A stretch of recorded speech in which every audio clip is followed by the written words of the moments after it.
The lesson today is based on the structure and function and the parts of the eye. So we have seen how the eye is protected.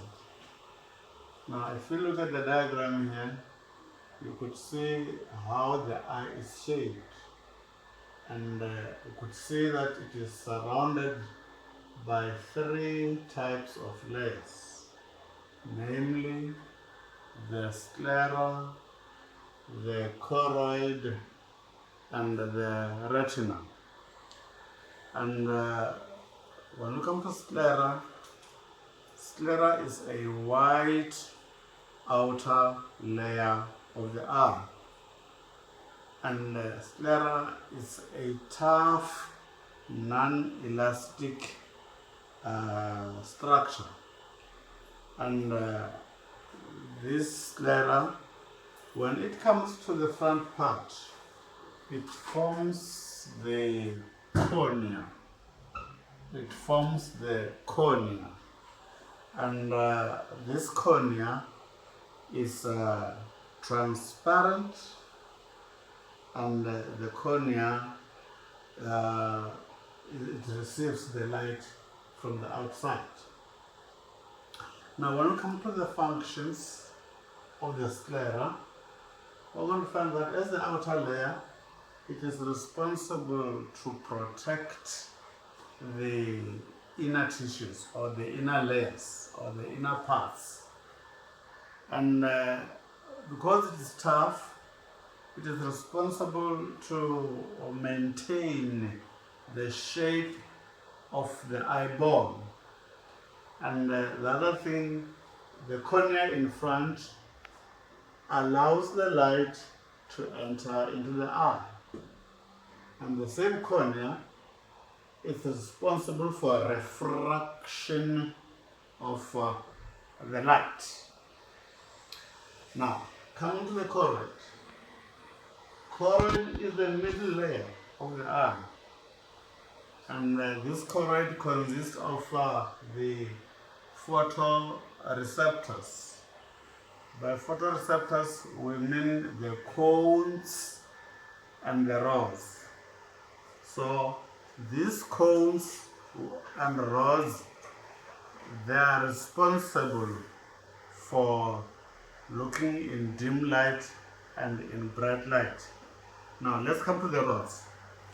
Rods are stimulated, or rods are active during dim light, and also allow us to see black and white colors, or black and white images. And the rods, they've got pigments. The pigments which are found in the rods are known as rhodopsin. Then when you come to the cones, cones are active in bright light, and they make us to see all colors of different types. And the pigment found in the cones are the iodopsin. Right, now apart from that, the nerve fibers of the cones and the rods, they form the optic nerve. The optic nerve which transports impulse to the brain. On the base of the optic nerve, we've got a spot which we call a blind spot. And the blind spot has no rods and the cones. On the retina, we have got another spot which is called yellow spot, and this yellow spot is also called fovea centralis. And the yellow spot is highly concentrated with the cones. Right? Apart from that, The other thing which we must also establish is that between the cornea and the lens, we've got a space. A space here which is filled in by a solution or the liquid called aqueous humor. And this aqueous humor is responsible to maintain the shape of the cornea. And the aqueous humor also supply oxygen and food to the lens and the cornea. Lastly, the aqueous humor also help in refraction of the light. Now, from the aqueous humor, we come to the pupil. Of course, the pupil is found between the two iris. Between the two iris of an opening, and that opening is called the pupil. Then we've got the lens. The lens is kept in position by suspensory ligaments. These are the suspensory ligaments which are responsible to keep the lens into position. Lens, we must know it is elastic, and apart from being elastic, it is transparent, and it is also biconvex. As you could see, it is found behind the iris. So the function of the lens is to refract light into the eye, focusing the light into the retina on the yellow spot. And apart from that, the other function of the lens is to control near vision and distant vision. Behind the lens, we have got the liquid which fills the whole eye, which is called vitreous humor. The vitreous humor is a jelly-like substance, and this jelly-like substance is important. How? Because it maintains the shape of the eyeball. The shape of the eyeball is also maintained by the vitreous humor. The other function of the vitreous humor is to help in refraction of light to the retina, bending the light towards the retina. Right? Now, the other thing which we should also understand is that the whole eye has got different parts so that it must be able to function. When we see, we must understand that light must move from one part to the other part until the light is taken to the brain by the optic nerve. Now, let's come to the functioning of the eye. How does the eye functions?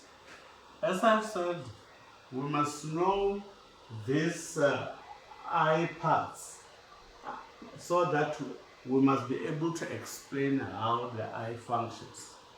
Remember, the light which is reflected from the object must pass through the cornea, must pass through the aqueous humor, through the pupil and the lens, and then refracted by the vitreous humor to the yellow spot. And when the light comes to the yellow spot, this light is converted. The light of the object will be converted into an impulse, and the impulse will then move until it reaches the optic nerve, where it is carried by the optic nerve to the brain for interpretation. Alright, The other section which we should also deal with is the eyes are binocular vision. When we say binocular vision, we understand that this is the ability of the eye, the eye to focus on the object using two eyes. Ability to focus the object into using two eyes is what we call the binocular vision, or we can still say binocular vision is when both eyes are used together, focusing on the particular object. Right now, from there are two processes which are important concerning the eye so that it can see. There is a process which we call accommodation, and a process which is called pupillary mechanism. So when you come to accommodation, what is accommodation? What do we understand by the word accommodation? So accommodation is the ability of the eye to change the shape of the lens so that an object must be formed on the retina. Let me repeat this. The ability of the eye to change or to alter the shape of the lens to ensure that clear image is formed on the retina for near vision and for distant vision.